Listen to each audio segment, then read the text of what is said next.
Mes chers amis, bonjour à toutes et à tous. Je suis très heureux de vous retrouver dans le cadre du commentaire de la paracha de la semaine. Cette semaine, nous allons lire l'Ech Lecha. Nous allons faire la connaissance d'un personnage, d'une personnalité hors norme, incroyable, extraordinaire, Abraham, celui qui a découvert le monothéisme, celui que l'on considère comme étant le père des patriarches, celui et le père du peuple d'Israël. Il est très étonnant, à la différence de la paracha que nous avons lue la semaine dernière, parachat Noach, que la Torah ne nous présente pas le personnage Abraham. Elle ne nous fait pas, en d'autres termes, la biographie de ce héros du peuple juif.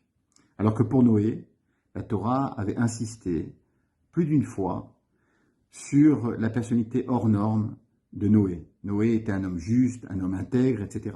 La Torah commence simplement par nous raconter, nous conter l'histoire d'Abraham. L'une des réponses, mes chers amis, est d'actualité. Nous vivons parfois dans un monde où le paraître prime sur l'être.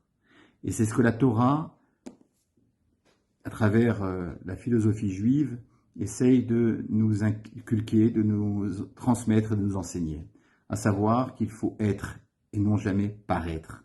Et donc, c'est à travers les récits, les exploits, le travail sur soi qu'Abraham a opéré, eh bien, qu'Abraham est devenu Abraham. Tout simplement. Et c'est un message, bien évidemment, qui nous invite à plus de modestie, plus de recul par rapport aux choses, et à prendre en considération le fait que la Torah met l'accent tout d'abord et exclusivement et uniquement sur les actions qu'un homme fait. Adam nif'al kifi peulotav, c'est-à-dire un homme est façonné et formé par ses actes, par ses actions et par ses gestes. Shabbat shalom à toutes et à tous.